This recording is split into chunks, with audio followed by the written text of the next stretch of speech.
Hi, it's Sunday the 19th of June 2022.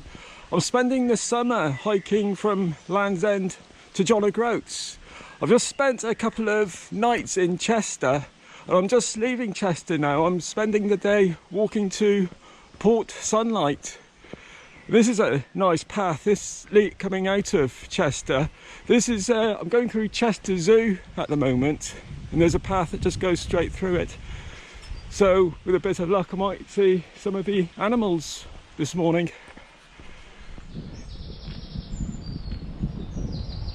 I'm heading out of the town towards the Shropshire Union Canal, and there's a canal path along there and I'll be walking along that all the way to Ellesmere Port. And then from Ellesmere Port I'll just be following roads into Port Sunlight.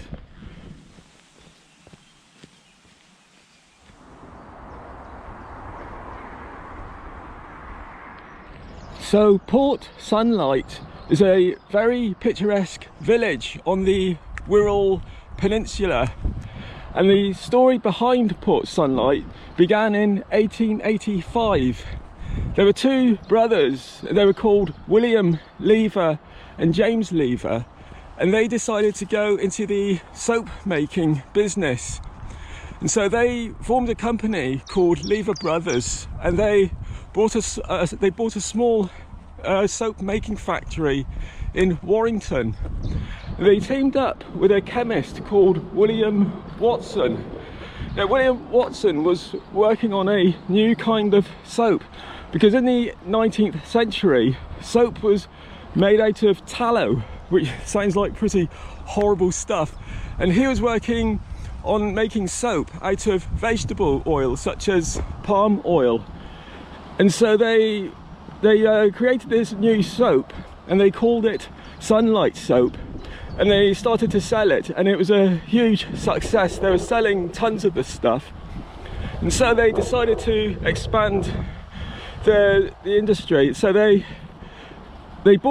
sold the factory at Warrington and they bought a large area of building land on the Wirral, and they built the factory here. They called it Port Sunlight, and they also built about 800 houses for the workers.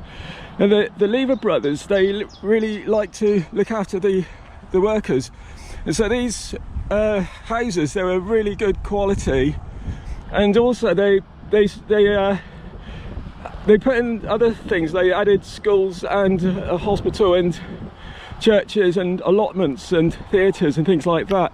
They even had a welfare scheme for the workers, and they provided things like education, entertainment.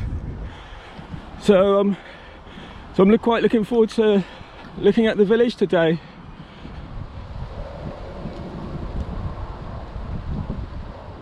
I'm just approaching Ellesmere Port, so this is where I take a turn off and I leave the canal, and now I'm just following roads and footpaths towards Port Sunlight. I think it's just another 7 or 8 miles to go.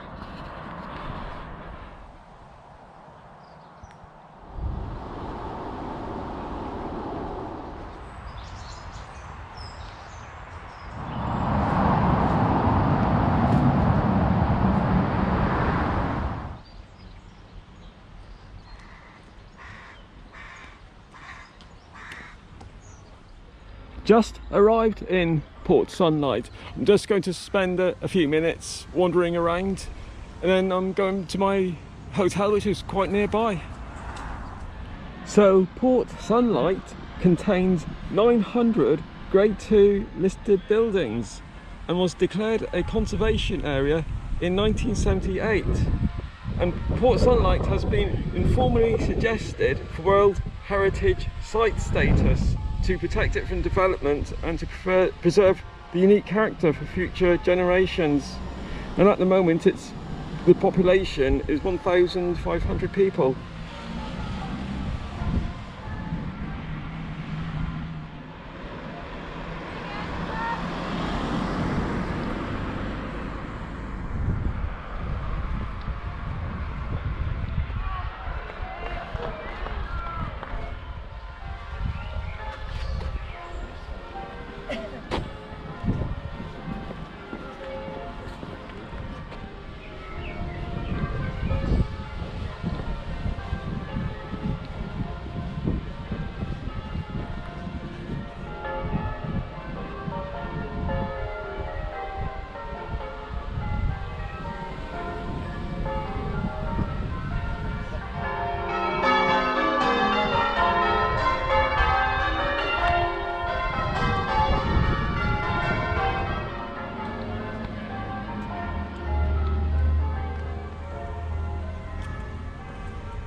I quite like this sundial.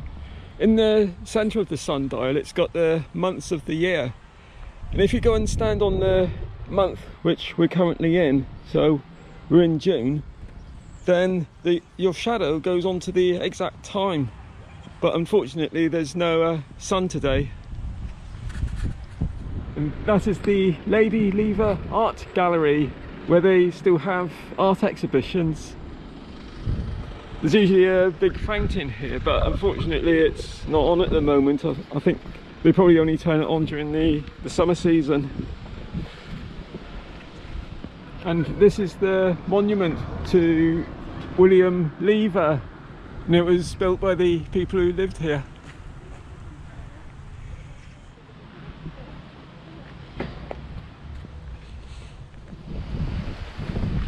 And just over here is a museum dedicated to Port Sunlight.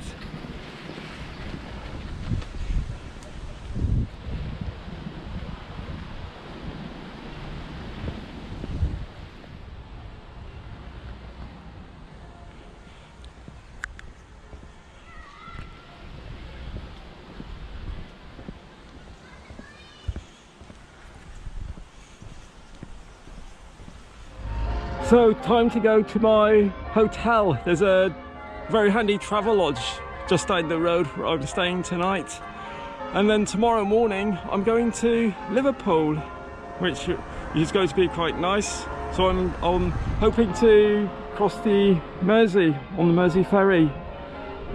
So until tomorrow morning, good night.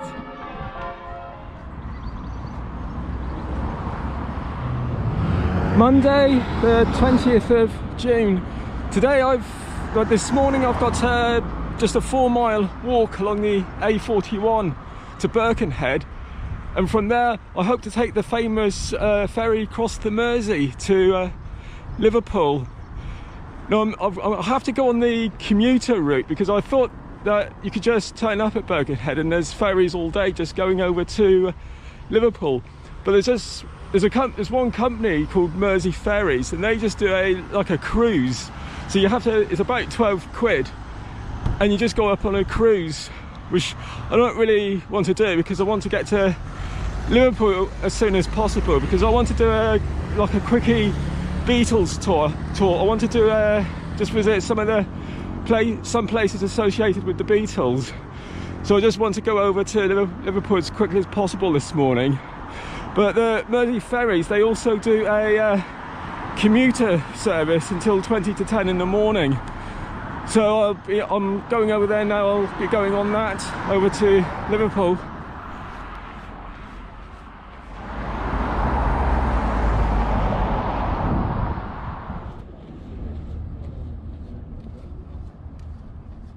Just arrived at Woodside Ferry Terminal in Birkenhead. There's a ferry every 20 minutes going over to Liverpool, and I think there should be one coming in about 10 minutes. Now I can just see the Liverpool's riverfront just over there in the distance. So I guess I won't be able to get the song by Jerry and the Pacemakers out of my head all day now. I'm hoping that on the ferry we can stand outside on the deck, because if it's a commuter boat might have to just sit inside, which will be a pity. So I'm hoping we can stand on the deck so I can film the crossing. I hope we're taking this boat. I've seen this ferry on YouTube. I think they call it the Dazzle boat because of the multicoloured painting. It's actually called the Snowdrop, but I'm hoping this is the commuter ferry over to Liverpool.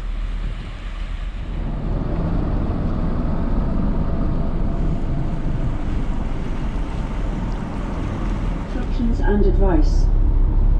Please note that smoking is not permitted on any part of the vessel, and we also ask you not to stand on the seats or sit on the ship's rails.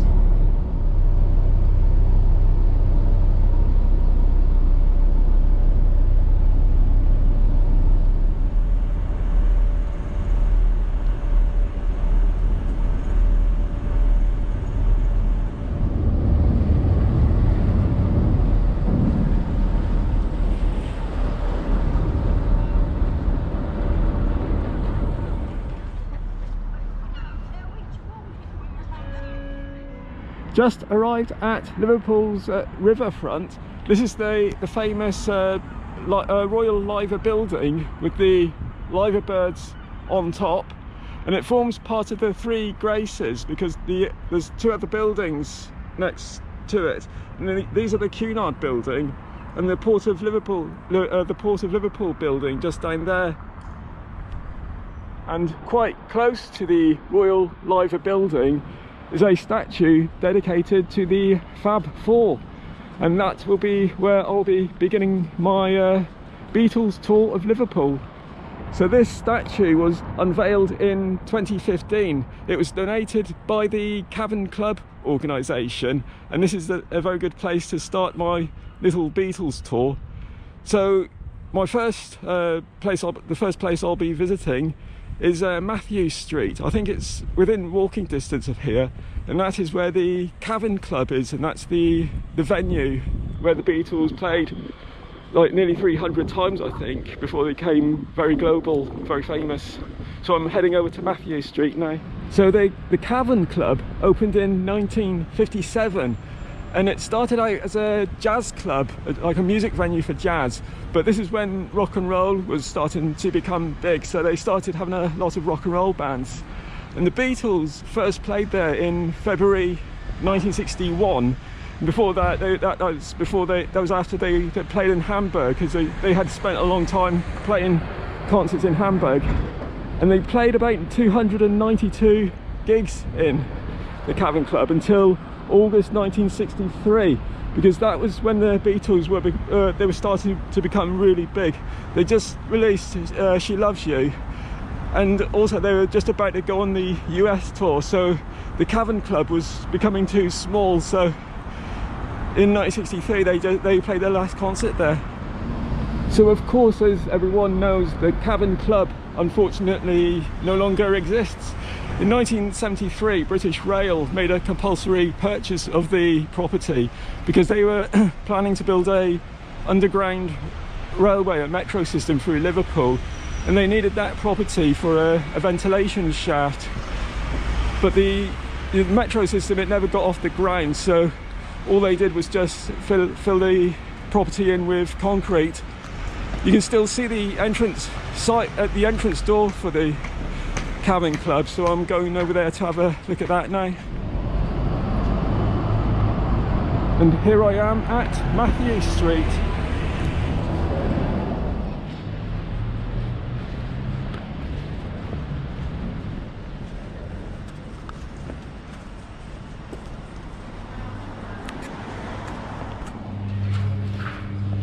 So just behind this statue of Cilla Black is the entrance to the original Cavern Club. So in Matthew Street there's several buildings now connected to the Beatles and the music scene of Liverpool. The new Cavern Club is just up here, because in '73, when they closed down the old Cavern Club, they opened a new one just up here. So this is now the new Cavern Club, which is a very popular music venue.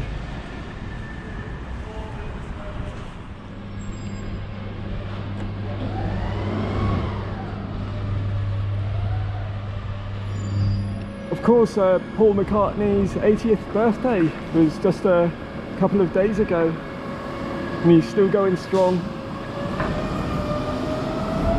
I have to go on a little bus trip now, because the other places I'd like to visit, such as John Lennon's childhood home and Strawberry Field, they're about 5 miles away from the town centre, so I'm going to pop over to the bus station now and travel over to Menlove Avenue.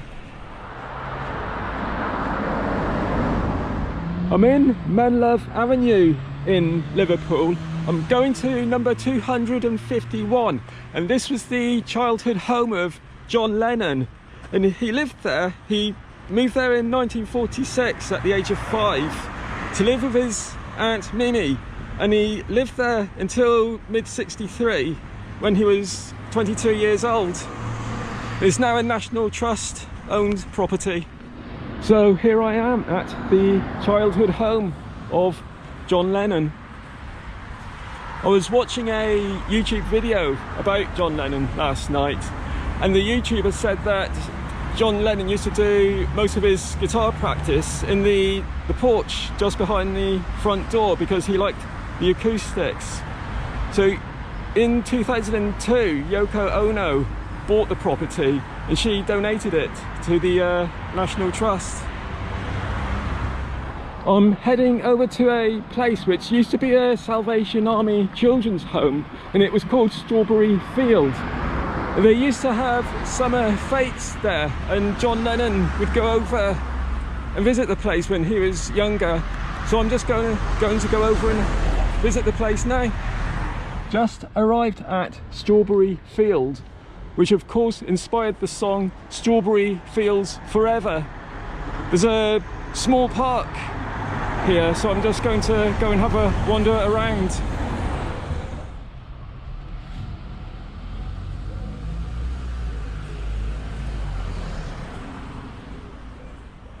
So the old Salvation Army children's home was demolished many years ago, and in its place now they've built this new site, and this is home to an interactive visitor exhibition and a cafe and a shop, and there's garden spaces for spiritual reflection.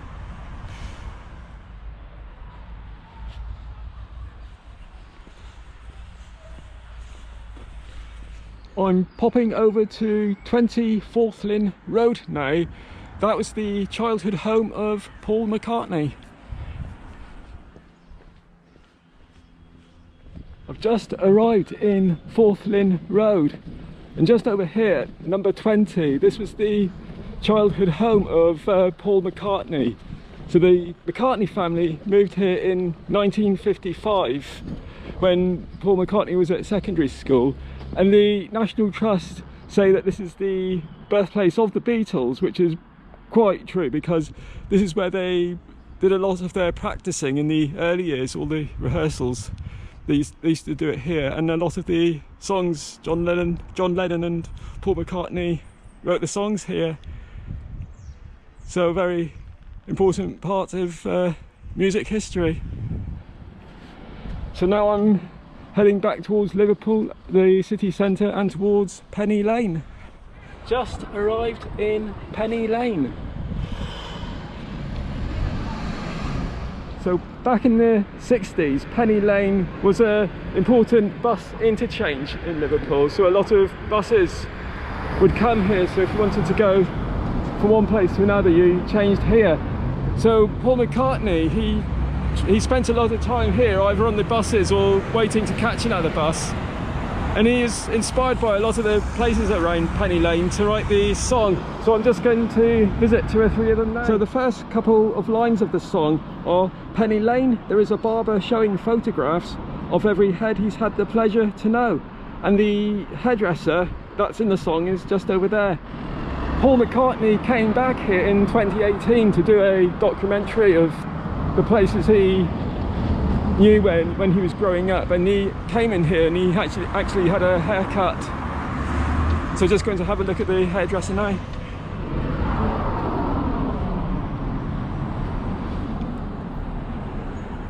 The next verse starts: on the corner is a banker with a motor car, and little children laugh at him behind his back. So I'm just going over to look at the bank now. I know there are probably 2 or 3 banks in the area which can claim to be the bank that was in the song, but I was watching a couple of YouTube videos about Penny Lane last night, and they reckon that this is the bank that was in the song. And near to the bank is this shelter, and this was the shelter that's in the verse where they say, behind the shelter in the middle of a roundabout, a pretty nurse is selling poppies from a tray. So this is the shelter in the roundabout. And just over there, that is St Barnabas Church, and that's got Beatles connections, because Paul McCartney used to sing in the choir when he was young, and I think his brother got married there and he was the best man.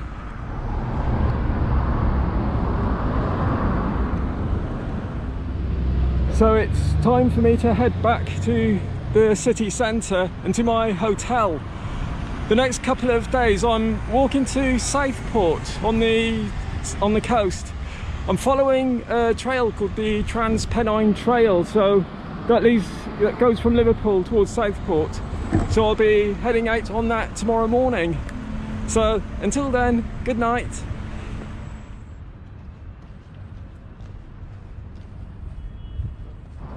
Tuesday the 21st of June. This morning I'm heading out of Liverpool towards the north. I'm heading towards a long distance walking trail called the Trans-Pennine Way, and I'll be spending today and tomorrow following the Trans-Pennine Way to Southport. I'm just going through Everton Park. You get quite a nice view of the city from here. So the Trans-Pennine Way is a 215-mile walking route. I think it's also an off-road cycling route as well, and it goes from Southport on the west coast over to Hornsea on the east coast, and I think there's connecting routes as well that go up to Leeds and York, and there's one that goes south down to Chesterfield. And it's the route, it's a combination of disused railway lines and canal paths, that kind of thing, so it's quite easy walking.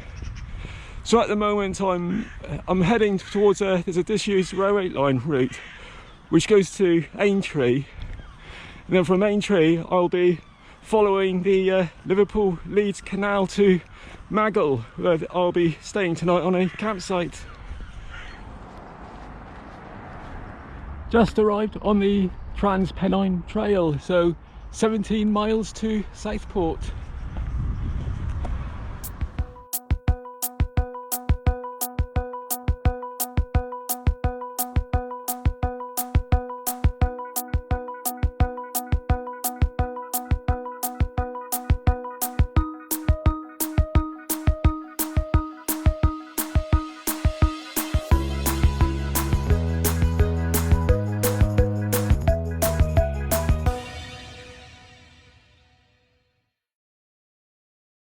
Just arrived at Hideaway camping, just outside Maghull. It's a very small campsite, it's very cosy. They said if I wanted to I could just put my tent up in the garden because it's quite sunny and there's a lot of shade in there, which I thought was very nice of them. It's a very handy campsite for anyone doing the Trans-Pennine Trail, and it's very close to Maghull for all the shops and cafes. So now I'm going to get in the shade and plan my route to Southport tomorrow. So until then, good night.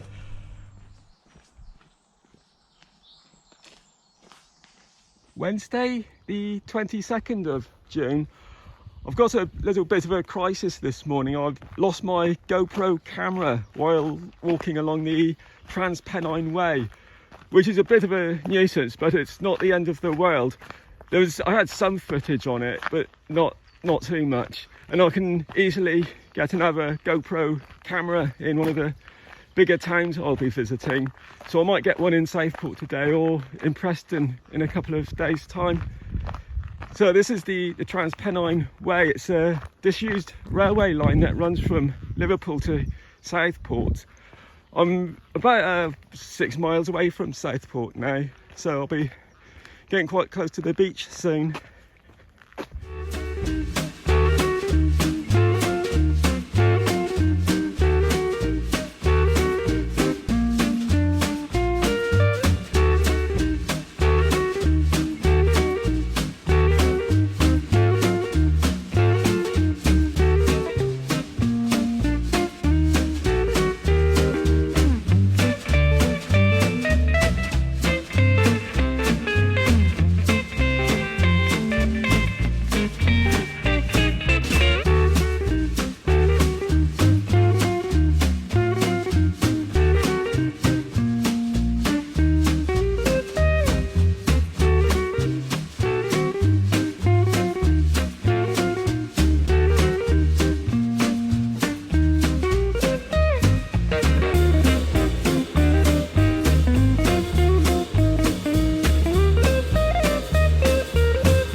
Thursday the 23rd of June, I'm spending 2 days walking to Preston so I can cross the River Ribble, and then I'll be heading northwards towards Lancaster and then to the Lake District. So today I've only got a 10-mile walk, which is quite nice because it's a very hot day, so it's nice to take my time. So I'm just going to, I think it's Hesketh Bank, and then tomorrow I hope to be following the footpath called the Ribble Way, which follows the river into Preston. I'm trying out my new GoPro. This is a later version, so it's all a bit different, so I'm hoping the film turns out okay. This is the beach at Southport. It's like a big massive dune. It goes on for miles. It's absolutely huge, and just over in the distance I can just make out the Blackpool Tower, but I won't be going that way. I'm sort of going inland once I get to Preston. I'm just approaching the Ribble estuary now, which is a very important wetland site. It's very large, and I'm now spending today and tomorrow just following the river to Preston.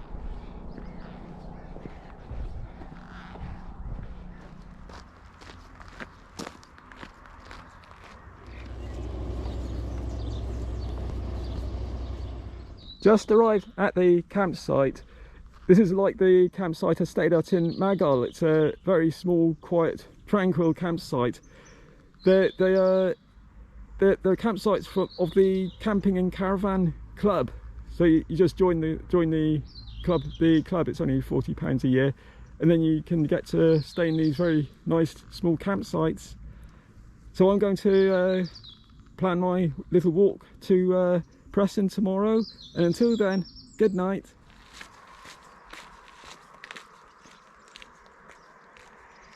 Friday the 24th of June. I'm heading into Preston this morning. I'm hoping to get on the Ribble Way, which is the footpath that follows the Ribble River, and should be there. Well, it's about a 15-mile walk, so should be quite a nice walk along flat ground today.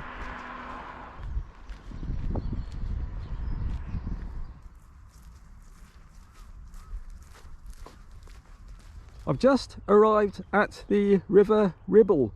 So this is a 75-mile long river. It starts up in North Yorkshire near the Ribble Head Viaduct, and then it flows down to the Irish Sea between Lytham St Anne's and Southport. And there's a footpath along it called the Ribble Way, and it follows most of the route. It goes up to a town called Longton. So I'll just be following the Ribble Way into Preston.